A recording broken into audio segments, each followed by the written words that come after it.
ಚುನಾವಣಾ ಗೆಲುವಿನ ಬೆನ್ನಲ್ಲೇ ಕಾಂಗ್ರೆಸ್ನಿಂದ ಸ್ಪರ್ಧಿಸಿದ್ದ ಸತೀಶ್ ಸೈಲ್ ಬೆಂಬಲಿಗರೊಂದಿಗೆ ಕಾರವಾರದಲ್ಲಿ ಅದ್ಧೂರಿ ವಿಜಯೋತ್ಸವದ ಮೆರವಣಿಗೆ ನಡೆಸಿದರು. ಕಾರವಾರದ ಕೋಡಿಬೀರ ದೇವಸ್ಥಾನದಲ್ಲಿ ವಿಶೇಷ ಪೂಜೆ ಸಲ್ಲಿಸಿದ ಅವರು ಬಳಿಕ ಬೆಂಬಲಿಗರೊಂದಿಗೆ ಬೃಹತ್ ಸಂಭ್ರಮಾಚರಣೆ ರ್ಯಾಲಿಯಲ್ಲಿ ಭಾಗವಹಿಸಿದರು. ನಗರದ ಕೋಡಿಬೀರ ದೇವಸ್ಥಾನದಿಂದ ಸುಭಾಷ್ ವೃತ್ತ ಮಾರ್ಗವಾಗಿ ನಗರದ ಪ್ರಮುಖ ಬೀದಿಗಳಲ್ಲಿ ರ್ಯಾಲಿ ಸಂಚರಿಸಿದ್ದು, ಪಟಾಕಿ ಸಿಡಿಸಿ ಜೈಕಾರ ಹಾಕುವ ಮೂಲಕ ಕಾಂಗ್ರೆಸ್ ಕಾರ್ಯಕರ್ತರು ಸಂಭ್ರಮಿಸಿದರು. ಇದೇ ವೇಳೆ ಸೈಲ್ ಬೆಂಬಲಿಗರು ಗುಲಾಬಿ ಹೂವಿನ ಬೃಹತ್ ಹಾರವನ್ನು ಸತೀಶ್ ಸೈಲ್ ಕುಟುಂಬಸ್ಥರಿಗೆ ತೊಡಿಸಿ ಅಭಿನಂದಿಸಿದರು.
ಬಳಿಕ ಮಾಧ್ಯಮದೊಂದಿಗೆ ಮಾತನಾಡಿದ ಶಾಸಕ ಸೈಲ್, ಕಾರವಾರ ಅಂಕೋಲಾ ಕ್ಷೇತ್ರದಲ್ಲಿ ಗೆಲುವು ಸಾಧಿಸುವ ನಿಟ್ಟಿನಲ್ಲಿ ಪ್ರಧಾನಿ ಮೋದಿಯವರನ್ನ ಬಿಜೆಪಿಯವರು ಕರೆಯಿಸಿದರು.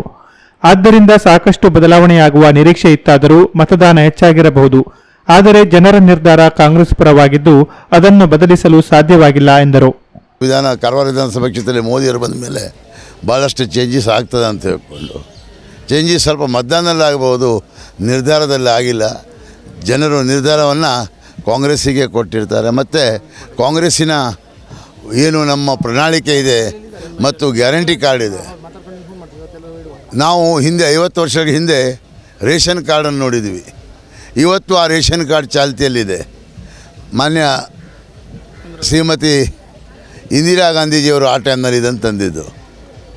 ಇವತ್ತು ಅವಳ ಮೊಮ್ಮಗಳಾದಂಥ ಪ್ರಿಯಾಂಕಾ ಗಾಂಧಿಯವರು ಇದನ್ನು ತಂದಿದ್ದಾರೆ. ಇದನ್ನೆಲ್ಲ ನೋಡುವಾಗ ಇದು ಯಾವುದು ಸಿಮಿಲರ್, ಆದರೆ ಇದು ಗ್ಯಾರಂಟಿ ಕಾರ್ಡ್. ವರ್ಡೇ ಗ್ಯಾರಂಟಿ. ಎಲ್ಲಿ ಗ್ಯಾರಂಟಿ ಇದೆ ಅಂತ ಕೇಳಿದರು. It is not a warranty, it is a guarantee. Warranty is a different and guarantee is different. Guarantee ಅಂದರೆ ಕೊಟ್ಟೇ ಕೊಡ್ತಾರೆ. ನಾನು ಇವತ್ತಿನ ತನಕ ನಮ್ಮ ಕ್ಷೇತ್ರದ ಜನತೆಗೆ ಒಂದೇ ಆಶ್ವಾಸನೆ ಕೊಡ್ತೇನೆ.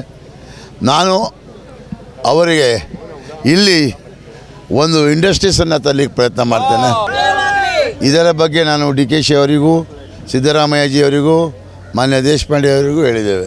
ಏನು ಇಲ್ಲಿ ಇಂಡಸ್ಟ್ರಿ ಬೇಕು. ಇಟ್ ಈಸ್ ಏನೋ ನಮ್ಮ ಬಾರ್ಡರ್ ಏರಿಯಾ ಇದು. ಬಾರ್ಡರ್ ಏರಿಯಾದಲ್ಲಿ ಡೆವಲಪ್ಮೆಂಟಿಗೆ ಆದ್ಯತೆ ಇಲ್ಲೇ ಇಲ್ಲ. ಅದನ್ನು ಕೊಡಲೇಬೇಕು. ಮತ್ತು SEZ ಮಾಡ್ಬೋದು ಅಥವಾ ಯಾವುದಾದ್ರೂ ಒಂದು ವಿಚಾರ ಮಾಡಿಕೊಂಡು ಇಲ್ಲಿನ ಇಂಡಸ್ಟ್ರೀಸ್ಗಳೆಲ್ಲ ನಮ್ಮ ಕಾರವಾರದೇ ಇಂಡಸ್ಟ್ರಿಯಲಿಸ್ಟ್ ಗೋವಾದಲ್ಲಿ ಇಂಡಸ್ಟ್ರಿ ಹಾಕಿಟ್ಟಿದ್ದಾರೆ. ಮತ್ತು ಗೋವಾದಲ್ಲಿ CM ಬಂದಾಗ ಮೊನ್ನೆ ಸೈಲ್ ಬೈಲ್ ಅಂತಾರೆ. ಅವರು ಸೈಲ್ಗೆ 5 ಸೈಲ್ಗೆ ಏನು ಕೊಟ್ಟಿದ್ದಾರೆ, ಪ್ರಶಸ್ತಿಯನ್ನು ಕೊಟ್ಟಿದ್ದಾರೆ. ಅವರೇ ಮರ್ತು ಹೋದರು. ಅಂದರೆ ಅವರ ತಲೆ ಎಷ್ಟು ಚುರುಕಾಗಿ ನಡೀತದೆ ಅಂತ ಗೊತ್ತಾಗ್ತದೆ. ಆದ್ದರಿಂದ ನಾವು ಅದಕ್ಕೆ ಏನು ಹೇಳೋದಿಲ್ಲ, ಚರ್ಚೆ ಮಾಡೋದಿಲ್ಲ, ಪ್ರತಿಕ್ರಿಯೆ ಮಾಡೋದಿಲ್ಲ. ಒಂದೇ ಒಂದು ಮನಸ್ಸಿಗೆ ನೋವುಂಟು. ನಾನು ಖಾಯಂ ಏನು ಹೇಳಿದ್ದು, ಮಾಜಿ ಅಂತ ಹೇಳಿದ್ರಲ್ಲ ದೇವರು, ಇವತ್ತು ಇದನ್ನು ಮಾಜಿ ಅಲ್ಲ ಹಾಲಿ ಅಂತ ಮಾಡಿ ತೋರಿಸಿದ್ರು. ಇದಕ್ಕೆಲ್ಲ ಯಾರು ಕಾರಣ? ಯಾರು ಕಾರಣ? ನಮ್ಮ ಅಂಕೋಲಾ ಮತ್ತು ಕಾರವಾರ ವಿಧಾನಸಭೆಯ ಕ್ಷೇತ್ರದ ಜನರು ಕಾರಣ ಅಂತ ಹೇಳಿ ಬಯಸ್ತೇನೆ.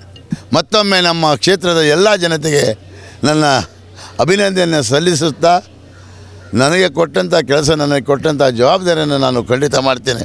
ವಿನಃ ಆ ಕಾರ್ಡ್ಬೋರ್ಡ್ನಲ್ಲಿ ಸತ್ತವರ ಹೆಸರು ಮೇಲೆ ತಂದು ಇಂಡಸ್ಟ್ರಿಗೆ ಹಣ ಕೊಡ್ತಾರೆ, ಇಂಥ ಕೆಲಸವನ್ನು ನಾವು ಎಂದಿಗೂ ಮಾಡಲಿಲ್ಲ, ಮಾಡುವುದಿಲ್ಲ.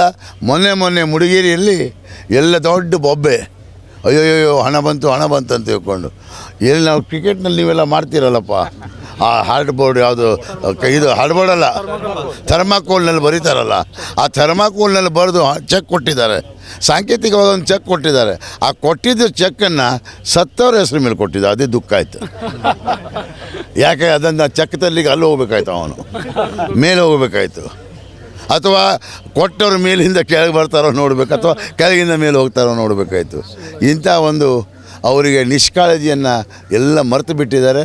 ಒಂದೇ ಒಂದು ಹೇಳಲಿಕ್ಕೆ ಬಯಸ್ತೇನೆ, ಕಾರವಾರ ಮತ್ತು ಅಂಕೋಲ ವಿಧಾನಸಭೆ ಜನತೆಗೆ ಇನ್ನೊಮ್ಮೆ ನಾನು ಹೇಳ್ತೇನೆ, ಕಳಕಳಿಯಿಂದ ಹೇಳ್ತೇನೆ, ಅವರ ಆಶೀರ್ವಾದಕ್ಕೆ ನಾನು ಧನ್ಯನಾಗಿದ್ದೇನೆ. ಮತ್ತು ನನ್ನ ಸದಾ ಕೆಲಸವನ್ನು 24/7 ಆಗಿ ಮಾಡ್ತೇನೆ ಅಂತ ಹೇಳಿ. Canara plus news, Karwar.